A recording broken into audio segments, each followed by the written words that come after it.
Poštovani gledalci, pozdravljamo vas iz studija Nezavisne televizije 101. Pratite informativnu emisiju Hronika krajiških gradova. Slijedi...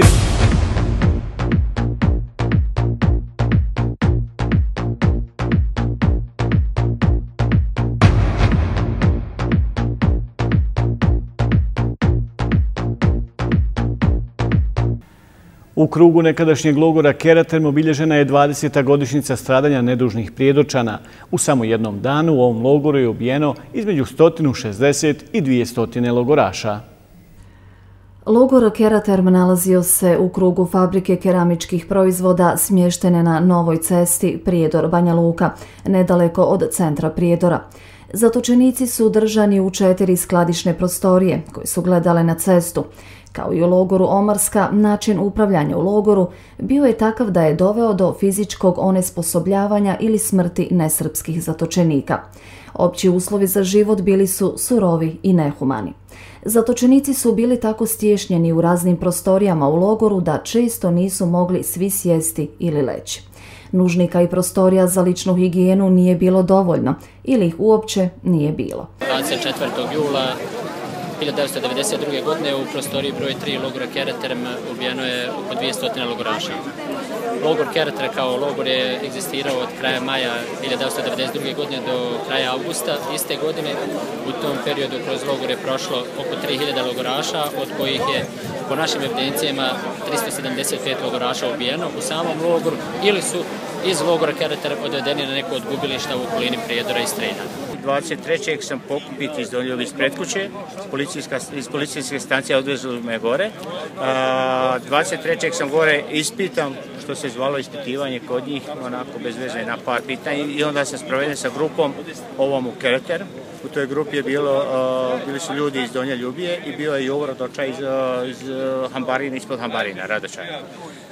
Taj dan smo dovedeni ovdje, na kapiji smo pretreseni, malo nije nas maltretiralo, zato što je i ovo bio među nama, oni su onda i ovo su uzeli pod ruku. Navečer kad smo smješteni tu, sam smješten, sreo sam brata koji je dan prije došao tu, sa njim sam sreo tako da me on uputio u prvom mahu o čemu se radi. Iako nisam bio svjestan, bio sam nesvjestan još uvijek šta se dešava oko mene. Oko 20. jula 1992. muškarci, bosanski muslimani, bosanski Hrvati i drugi nesrbi iz dijela Prijedorske općine poznatog kao Brdo, koje obuhvata sela Hambarine, Čarakov, Rakovčani, Bišćani i Rizvanovići, dovedeni su u logor Keraterm i zatvoreni u prostoriju broj 3. U toku večeri 24. jula 1992. godine srpske snage su mitraljezima pucale na prostoriju broj 3, što je imalo za posljedicu smrt većine zatvorenika u toj prostoriji. Približno 25. jula 1992. godine, dan pošto je oko 150 do 200 zatočenika pobijeno u prostoriji broj 3 u logoru, optuženi ratni zločinci Duško Sikirica i Dušan Fuštar učestvovali su u izdavanju naloga da se odabere otprilike 20 preživjelih zatočenika iz prostorije broj 3, na koje će se prebaciti odgovornost za navodno bjegstvo zatočenika za vrijeme ubijanja zatočenika u toj prostoriji. Izdvojeni zatočenici su tada izvedeni iz prostorije i po kratkom postupku pogubljeni. Logor Keraterm je uz Omarsku i Trnopolje simbol stradanja i sistematskog ugrožavanja i ugnjetavanja građana nesrpske nacionalnosti tokom agresije na Bosnu i Hercegovinu. Okupljanjem ispred hale Krings u Sanskom mostu bivši logoraši i mještani Starog Majdana obilježili su 20. godišnjicu progona iz njihovih domova. Organizatori ovog okupljanja bili su udruženja logoraša općine Sanski most te mjesna zajednica Stari Majdan. U ovo vrijeme 1992. godine započeo je široki napad srpskih snaga na Stari Majdan, ali i susjedna sela, Staru Rijeku, Briševo i Batkovce. Tom prilikom najveći dio mještana prognan je iz svojih kuća. Veliki broj stambenih objekata je uništen ili spaljen. Najveći zločin počinjen je u selu Briševo, gdje je samo u jednom danu ubijeno više od 80 ljudi. Muškarci, žene i djeca iz Starog Majdana zatočeni su u halu Krings, koja je bila jedna vrsta koncentracionog logora za građane nesrpske nacionalnosti. U ovu proizvodnu halu zatvarani su Bošnjaci i Hrvati iz drugih dijelova općine Sanski Most, a sam pomen njenog imena svima je ledio krv u žilama. Na ovom mjestu građani su doživljavali traumatične trenutke. Žena i djeca su odvajene od muških članova porodica, te potom transportovani na teritorije pod kontrolom Armije Republike Bosne i Hercegovine. U hali Krings bila su svakodnevna maltretiranja i fizička zlostavljanja, pa i ubistva zatočenika. Najveći broj njih je potom transportovan u koncentracioni logor Manjača. Prisutnima se na ovom mjestu obratio glavni sanski imam Husein Efendija Kovačević. Mi moramo ovdje zato jasno kazati da su ovo bili konclogori poput Auschwitza i svih onih logora gdje su zatvarani Jevreji u Drugom svjetskom ratu i svi drugi koji su bili žrtve fašizma. I mi smo žrtve tog savremenog fašizma, ideologije koja i danas živi i nažalost ideologije koja i danas se podhranjuje u Republici Srpskoj i čiji predstavnici i danas negiraju genocid i sve zlo i zločine koje su nam počinili. Hamdija Ražić je ispred mještana Starog Majdana podsjetio na period kada su proživljavali najteže dane. Jer ipak je to nekakva 20-godišnjica našeg dolaska ovdje i to ne mali broj, 155 je nas doveženo ovdje i plus Hrvata iz Stare Rijeke. Znači, trebamo obilježavati, mi to već obilježavamo 10 godina i obilježavat ćemo vjerojatno danas, od danas pa nadalje dokle nas, evo, drago mi je što su ovi mladi ovdje, što će i oni prenijeti to na sva pokolenja. Prisutnima se obratio i načelnik općine Sanski Most dr. Mustafa Avdagić, istakavši kako hala Krings i ostala stratišta iz perioda agresije moraju biti trajno svjedočanstvo na zla vremena. Ja kao općinski načelnik imam zadatak i obavezu da o tome govorim na svim nivoima, od nivoa mjesne zajednice i od nivoa obilježavanja dana stradanja pa do državnog parlamenta ukoliko se slučajno tamo budem ikada nalazio. I ovo je najmanji znak i način odavanja pošte ovim ljudima gdje između ostalih i moja porodica prošla, moj did od 80 godina i moja mati, i ovo je bila jedna od stanica za deportaciju i nas Mahalčana u Veliku Kladušu. Poslije posjete hali Krings prisutni su posjetili i mjesnu zajednicu Stari Majdan, gdje su položili cvijeće na spomen obilježje u centru ovog mjesta koji se nalazi u završnoj fazi izgradnje. U naselju Durašci, opština Prijedor, podignuta je spomen ploča kao trajna opomena na tragediju koja je prije 20 godina pogodila porodicu Dženanović. Ešef Dženanović je jula 1992. godine ostao bez dvoje djece, supruge, majke i sestre. U Prijedoru je u periodu 1992-1995. godina, a posebno ljeta 1992. ubijeno 102 djece i 256 žena. 31.000 ljudi je zatočeno u logorima, 53.000 osoba su žrtve progona i deportacije. U samo 3 mjeseca 1992. godine je istrijebljeno 94% jedne nacionalne grupe na tom području. Teška tragedija se dogodila i u porodici Ešefa Dženanovića. U jednom danu ostao je bez sinova, Alena koji je imao 5 i Ajdina 9 godina. Supruga Nasiha je imala 30 godina, majka Hajra 52, a sestra Majda 17 godina. Mnogobrojne komšije došli su kod Eše da ga prije svega utješe jer nije jednostavno podići spomen ploču u dvorištu nevino stradalim članovima porodice. Šta da kažem, nemam riječi. Teško je mnogo. I tamo mi je teško i ovdje mi je teško. Ali ovdje mi, evo, nema mojih, ali imam ove sve komšije, svoju rodbinu. Ovo je moje mjesto ovdje, od moje familije. Ovdje sam im uradio ovo sam. Imao sam želju da im ostane uspomena moja. Vidim, došlo mi ovi posjete iz Švicarske. Vidim, došlo iz istočne Bosne. Svih krajeva Bosne. Želio bi ovom prilikom da im se zahvalim. Ja znam kako mi je, ali uz vas, uz njih, sve ću ovo izdržati, izdržavam i dalje. Tako. Naš sagovornik je godinama skupljao snagu kako bi se pojavio na mjestu gdje je ostao bez porodice. Trajalo je to punih 20 godina, ali uz pomoć komšije Rifeta Duračka, Ešef Dženanović je nakon 20 zastao na mjestu gdje, kako kaže, je i on ubijen. Koji mi je dao veliku podršku da izgradim opet ovdje, da stvorim možda ponovo neko imanje, familija ko familija nju nemam, ali što se može, to bi probao ponovo da učinim, da steknem, da zadržim se na ovom istom mjestu. Tu mi je i sestra, da njoj dam podršku kao brat, da budemo tu skupa, jednako s komšijama, koji se isto vraćaju, koji grade. Tako bi ja sad dobio sam neku snagu da bi mogao sad ovdje nešto da pravim, a inače nisam mogao. Nisam imao hrabrosti, ni snage, ni volje. Međutim, ovo mi daje jednu snagu da krenem dalje, da budem uz njih, da gradim. Tako. Sekretar udruženja logoraša Prijedor 92 Sudbin Musić upozorava da je tragedija veća ako se uzme u obzir da posmrtni ostaci članova porodice Džananović još uvijek nisu pronađeni.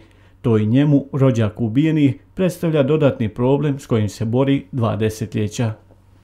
Jer članove porodica nas sve, naravno da nas boli činjenica što katil, što ubojice ove djece i žena nisu procesuirane, ali nas najviše boli činjenica da naše komšije Srbi ovdje nisu našli za shodno da pokušaju na bilo kakav način pomoći da se njihove kosti nađu, da se dostojanstveno sahrane i da obilježe šehidskim nišanima, a ne evo nekom spomen pločom danas koja će, osim što će biti kameni trag opomene, biti nož u srcu i još dodatna so na ljutu ranu Ešefa i Esada Dženanovića i njihove Asime te članova porodice Sarajlić. Ešef Dženanović nam je rekao kako od 1992. godine ima samo jednu želju, da pronađe posmrtne ostatke sinova, supruge, majke i sestre. Nadamo se da su ove riječi stigle i do onih koji mogu pomoći uplakanom ocu, suprugu, sinu i bratu Ešefu Dženanoviću. U Bihaću je završena rekonstrukcija 6 stambenih objekata za lica bošnjačke i srpske nacionalnosti. Vrijednost projekta je 225.000 konvertibilnih maraka. Za Azema Zulića iz bihaćkog naselja Orašac danas je, kako kaže, najsretniji dan, jer se nakon 20 godina života u izbjeglištvu vratio u svoj rodni kraj, gdje mu je, zahvaljujući općini Bihać i Fondu za povratak Bosne i Hercegovine, izgrađena kuća. Osjećam se veoma presretan i zadovoljan sam sa svim urađenim i želim da pozdravim svi u vas i mnogo mi je drago i želim da i drugi ovako dobiju isto kao sam ja, da se to prije vrati u svoje konačno ognjište. Dugogodišnji san o povratku kući danas se ostvario Zdravku Nogavici iz bihaćkog naselja Lohovo. Presretan je što je ponovno u svojoj kući, jer, kako kaže, čovjeku je najljepše ondje gdje se rodio. To je veliko zadovoljstvo, mislim, u vremena što proteklo se u tome, što se kaže, prognanstvu i neizvjesnosti. Sad ipak danas je malo drugačije, dobio sam krov nad glavom, što je osnovno da bi mogao da nastavim dalje ovog života što je preostalo. Velika radost i veliko zadovoljstvo. Korisnicima projekta obnove i izgradnje kuća u bihaćkim naseljima Orašac i Lohovo ključeve kuća svečano je uručio načelnik općine Bihać Albin Muslić. Ovo je značajan trenutak za 6 povratničkih porodica na teritoriji naše općine, jer upravo kao što smo to i uradili početkom aprila mjeseca ove godine, mi smo danas evo i svjedoci otvaranja, odnosno predaje ovih 6 objekata. Jako je važna poruka da i povratnicima Srbima i povratnicima Bošnjacima podjednako zajedno sa Fondom za povratak mi omogućavamo normalan život na teritoriji naše općine. Ovaj projekat je vrijedan 225.000 konvertibilnih maraka, ali je značajnije od toga što ovi ljudi imaju krov nad glavom, imaju se gdje vratiti, imaju gdje živjeti, imaju gdje se baviti poljoprivredom i mi danas zajedno sa njima slavimo ovaj lijepi trenutak. Naravno, ovo je samo jedan u nizu projekata podrške povratnicima na teritoriji naše općine. Pored ovoga ide i podrška u poljoprivredi i svemu onome što čini život. Do sada je u Bosni i Hercegovini zabilježen povratak 1.100.000 izbjeglih i interno raseljenih osoba, uključujući gotovo pola miliona takozvanih manjinskih povratnika. Istovremeno više od 220.000 imovina vraćeno je prijeratnim vlasnicima i nositeljima stanarskih prava, što čini stopu provedbe imovinskih zakona od oko 99%. Zbog rezultata postignutih na ovom planu, Bosna i Hercegovina se smatra izuzetnim primjerom ne samo u regiji, nego i šire. U nastavku hronike krajiških gradova pogledajte.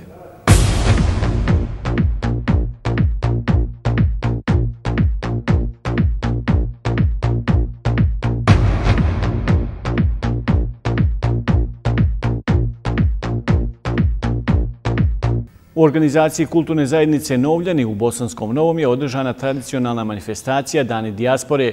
Ovih dana u gradu na obalama Une i Sane, ali i St. Louisu, obilježena je 20. godišnjica egzodusa 12.000 Novljana.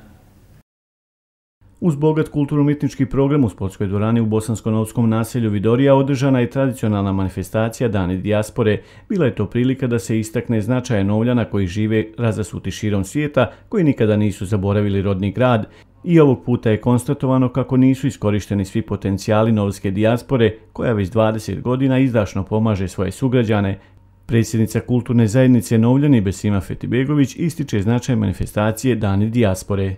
Na tradicionalnoj manifestaciji Dan dijaspore u Bosanskom Novom bio je prisutan i Mirsad Memić, koji se, kako kaže, nalazi na privremenom radu u njemačkom gradu Hanau. Možete vjerovatno i sami pretpostaviti da je jako teško, znači od godinu dana, 11 mjeseci biti van svoje domovine, van svoga grada i onda ovaj jedan mjesec jednostavno ne može se stići ovih 11 mjeseci nikako, ali eto pokušavamo da obiđemo drage prijatelje, rodbinu, rođake.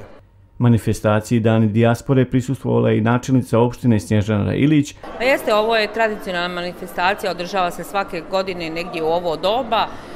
Ovo su večere dijaspore, znači evo ljudi došli da posjete svoje krajeve i naravno se posjete svojih običaja.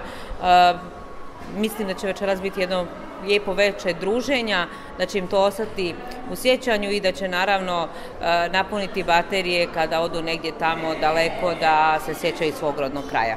Ovo je jedan od vidova suradnje koji bi trebao da bude intenzivniji na svim poljima, kako u društveno-političkom, tako i kulturnom pravcu. Međutim, čini mi se da iz potencijali dijaspore je ogromni potencijali dijaspore, ovo moram naglasiti, ogromni potencijal, nisu iskorišteni ni 1%.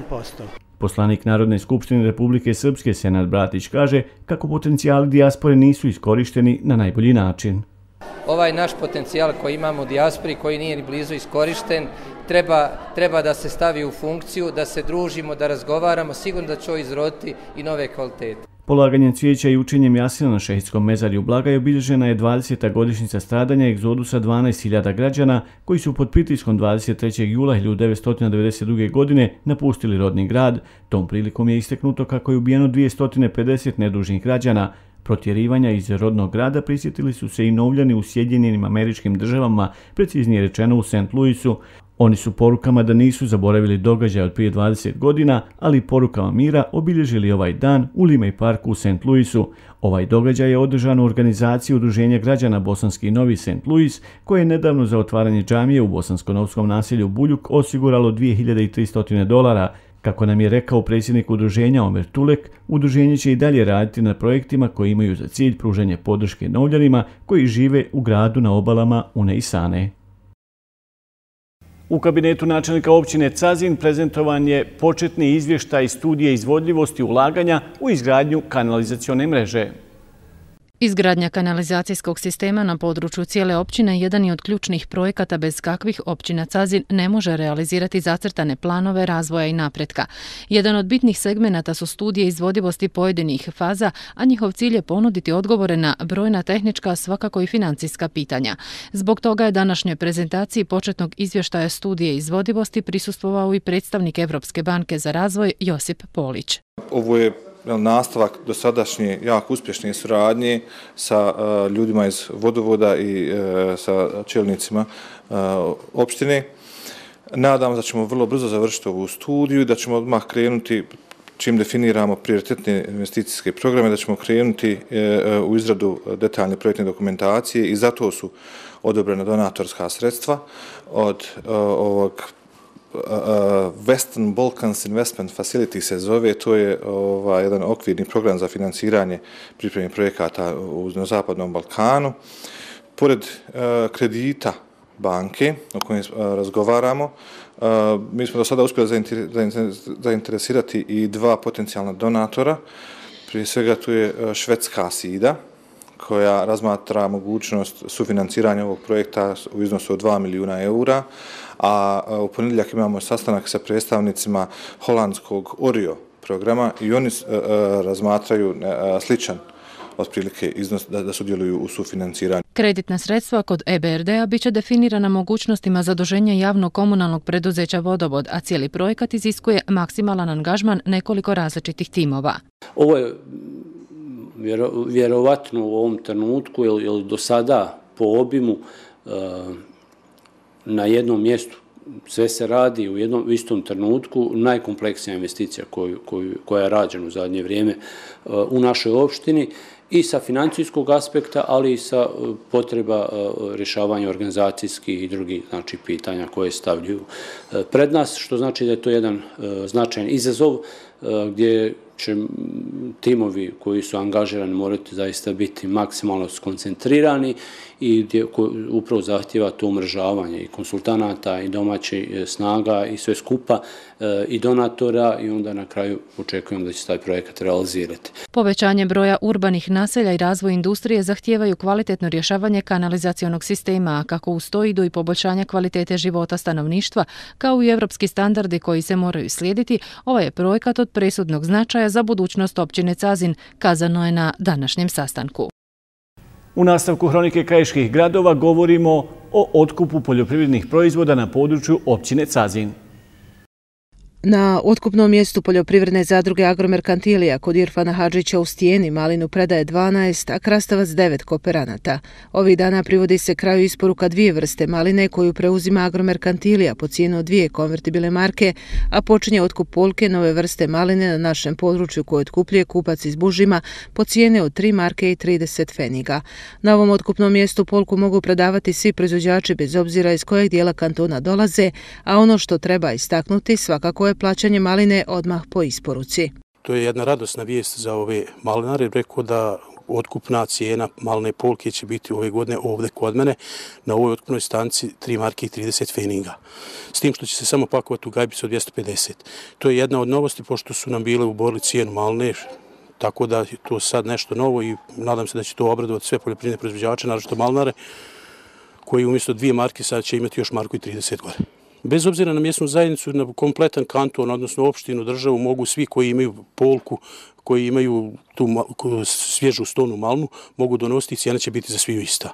Nema razlike, bez obzira, ovaj put se ne radi o kooperantima, ovaj put se radi o ljudima da jednostavno pojavio se kupac koji će otkupljivati bez obzira ko je i šta je i plaćanje odmah u kešu. Znači danas se donese i danas se plati.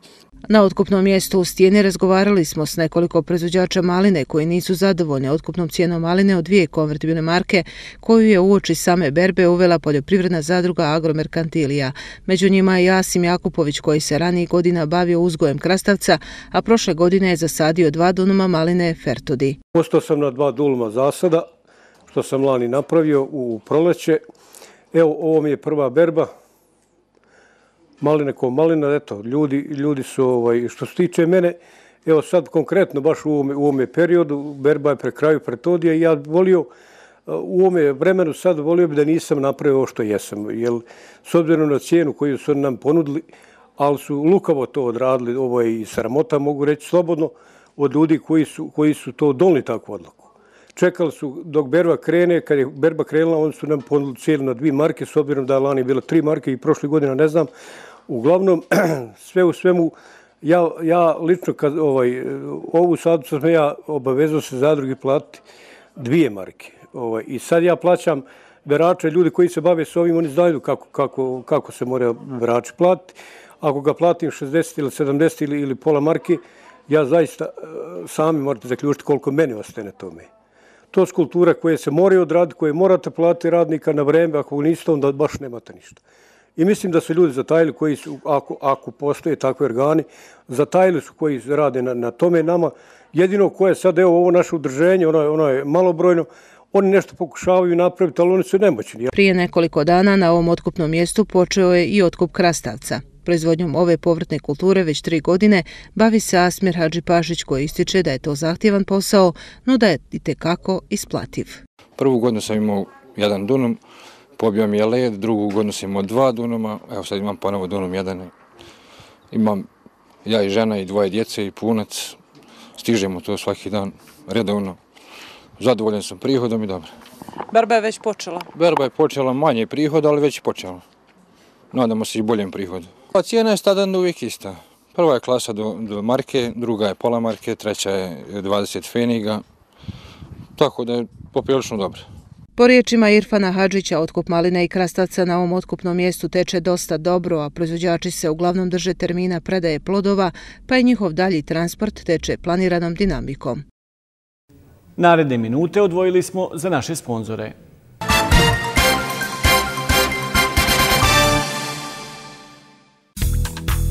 Uskoro u Sanskom mostu.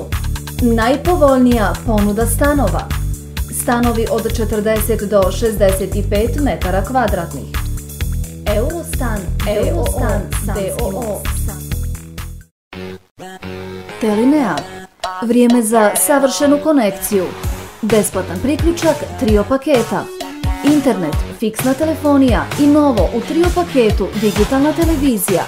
I to sve od 46 km.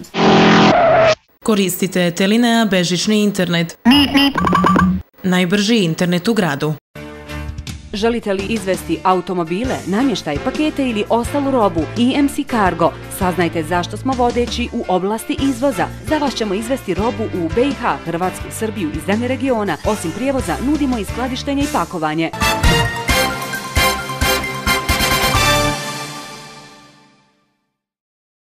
U posljednjih nekoliko sedmica intenzivirani su radovi na izgradnji tribina na stadionu nogometnog kluba Podgrmeć u Sanskom mostu. U toku je postavljanje stubova, nosača, a u međuvremenu su riješeni i neki od problema koji su usporavali radove. U rukovodstvu NK Podgrmeć ističu kako se radovi ovih dana odvijaju intenzivnom dinamikom, te se očekuje da prva faza radova bude okončana do početka prvoligaškog prvenstva. Radnici i mehanizacija Velikokladuškog Grupeksa, firme koja izvodi radove, do danas su okončali izradu 12 stopa te 6 stubova nosača. Radovi napreduju i pored teškog terena, a problem s podzemnim vodama koji se pojavio prije izvjesnog vremena ovih dana je uspješno riješen.